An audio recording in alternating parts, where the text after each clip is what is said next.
महाज्योतिर्लिंगम शिव का इस सृष्टि पर आना हुआ,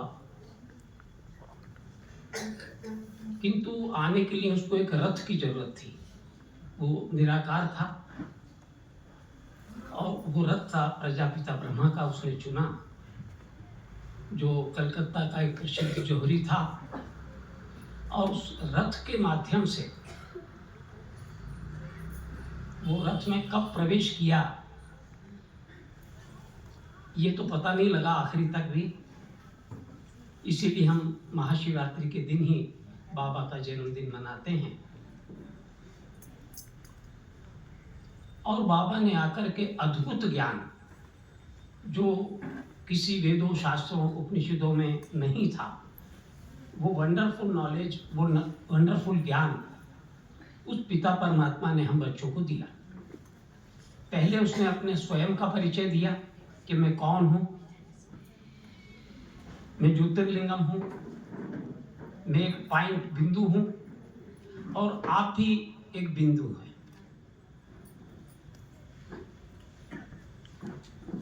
किंतु मैं जन्म मरण से न्यारा हूं और आप चूंकि जन्म मरण के चक्कर में पड़ते हैं,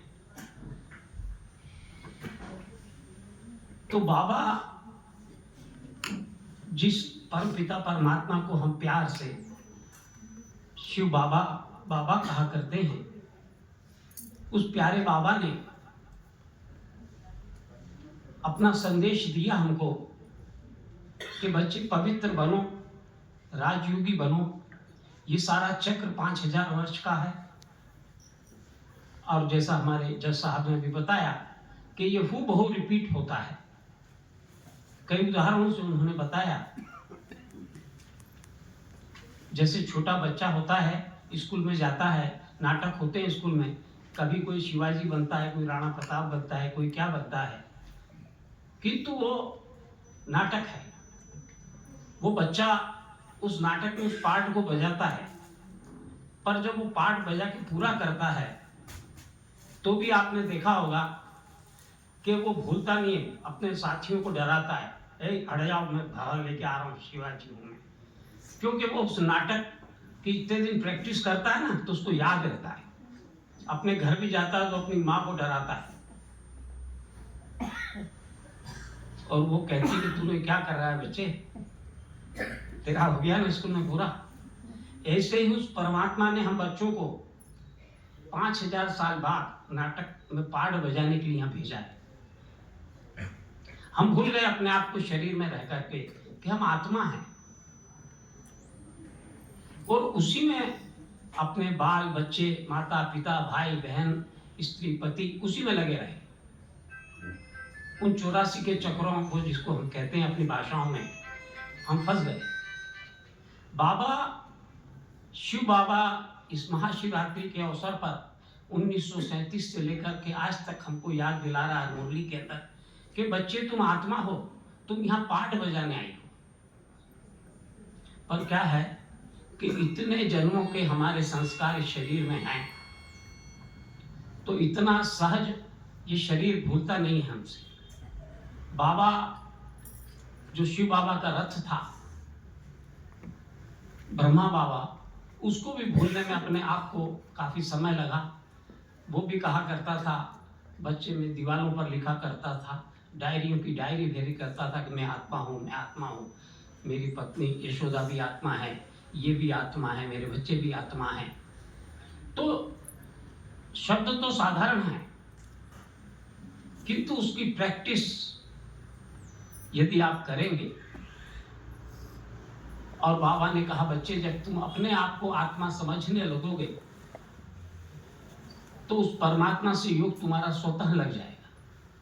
योग लगाने के लिए कोई कष्ट प्रयत्न नहीं करना पड़ेगा। हमारे भाई बहन अक्सर शिकायत करते हैं कि मेरा योग नहीं लगता। बहनों के पास आते हैं कि हमको योग सिखाइए। अरे भाई, योग तब लगेगा जब आप अपने आप को आत्मा समझने लगेंगे। दो बिजली के तार तब जुड़ेंगे, तो करंट तब पास होगा जब हम इस शरीर को भूलेंगे। हम लगे इन प्रपंचों में फंसे हैं और फिर हम कह रहे हैं कि हमारा योग नहीं लग रहा है। तो बाबा, प्यारे बाबा ने इतने वर्ष पूर्व और आज तक भी बाबा वही बातें हमको सिखा रहा है कि बच्चे पवित्र बनो, तुम राजयोगी बनो। ये चक्र 5000 साल का है। इसको याद करो कि तुम यहाँ नाटक में पार्ट बजाने आए थे,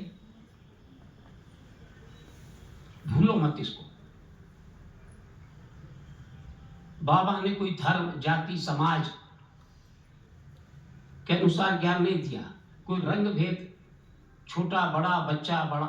ये एक ऐसा विश्वविद्यालय है जहाँ छोटा 3 साल के बच्चे से लेकर के 90-100 साल के भाई बहन भी यहाँ पढ़ाई करते हैं।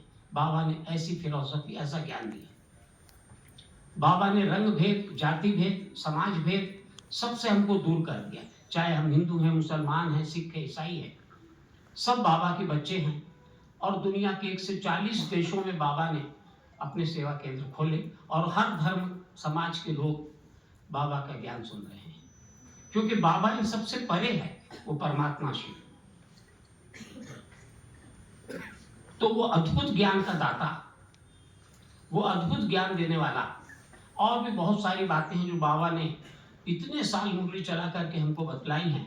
ये मुख्य मुख्य बातें आज महाशिवरात्रि के दिन हम याद करते हैं कि बाबा ने हमको क्या बताया। हम भूल जाते हैं समय प्रति समय कि मैं आत्मा हूं, ये चक्र 5000 साल का है। हम यहाँ पाठ बजाने आए थे और अब समय आ गया है कि वापस जाने की, बैक टू पेवेलियन तैयारी चल रही है। बाबा ने हमको कहा कि बच्चे, मैं तुम्हें लेने के लिए आया हूं। वो मुक्ति, जीवन मुक्ति का दाता है, दोनों एक साथ देगा। सिर्फ मुक्ति नहीं, जीवन मुक्ति भी देगा। वो स्वर्ग में ले जाने के लिए अब हम बच्चों को आया है।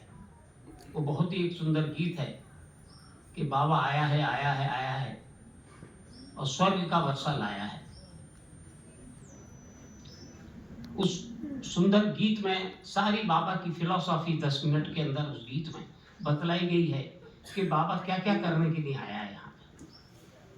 तो आज महाशिवरात्रि के पावन पर्व पर बाबा के झंडे आरोहण के साथ साथ हम पुनः प्रतिज्ञा करें कि उस प्यारे बाबा को याद करके, जिस बाबा की याद से हम अपने जीवन को पावन बनाएंगे, 2500 साल तक का वर्षा, आपको आने वाले 2500 साल उस बाबा को याद नहीं करना पड़ेगा, क्योंकि तो वो जाकर के अपने परम धाम में रेस्ट करेगा। और अभी ही हमारे लिए समय है कि हम ज़्यादा से ज़्यादा समय उस प्यारे बाबा को, इसलिए बाबा ने कहा है कि उठते बैठते खाते पीते जब भी समय मिले तुम उस परम पिता परमात्मा को याद करो, उस निराकार शिव बाबा को याद करो, क्योंकि उसी को याद करने से, क्योंकि बाबा को मालूम है पावन कैसे बनेंगे। आपके जो जन्म जन्मांतर के किए हुए पाप कर्म है वो कैसे नष्ट होंगे। उस बीमारी का इलाज उस परम पिता परमात्मा के ही पास है।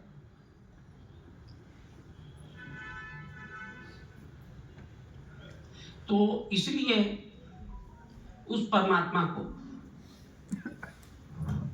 जिसने हम सब बच्चों को ये फिलॉसफी, ये नॉलेज दिया है, जो सारे विश्व के अंदर फैला हुआ है, और अब अंतिम समय नजदीक है बिल्कुल। बाबा ने मुरली में कहा था कि बच्चे मेरे, ये ज्योतिषी बच्चे बताएंगे। जब बाबा से बार बार पूछा गया कि बाबा विनाश कब होगा, तो बाबा ने कहा ये मेरे ज्योतिषी बच्चे आगे भविष्य में बताएंगे कि कब नजदीक समय आ रहा है। और मेरे विचार से अभी ये समय बिल्कुल ही नजदीक है, कुछ ही वर्षों की बात है। और हम इस महाशिवरात्रि के दिन ये प्रतिज्ञा करें कि उस प्यारे बाबा को याद करके अपने तन मन धन, मन वचन कर्म से बाबा के कार्यों को आगे बढ़ाएं। जो आत्माएं रह गई हैं उनको बाबा का संदेश दें, और संदेश देने के लिए जो भी साधन बाबा के लगते हैं उनकी पूर्ति में अपना तन मन धन लगाएं। इन्हीं बातों के साथ पुनः मैं उस परम पिता परमात्मा की महाशिवरात्रि के अवसर पर बहुत बहुत आप सबको शुभकामनाएं देता हूँ। प्यारे बाबा को भी हम बहुत बहुत याद करते हैं आज के दिन, और सारा ही दिन उस प्यारे बाबा की याद में और सेवा में बीते, ऐसी प्रतिज्ञा आज हमको अवश्य करना है। ओम शांति। बहुत बहुत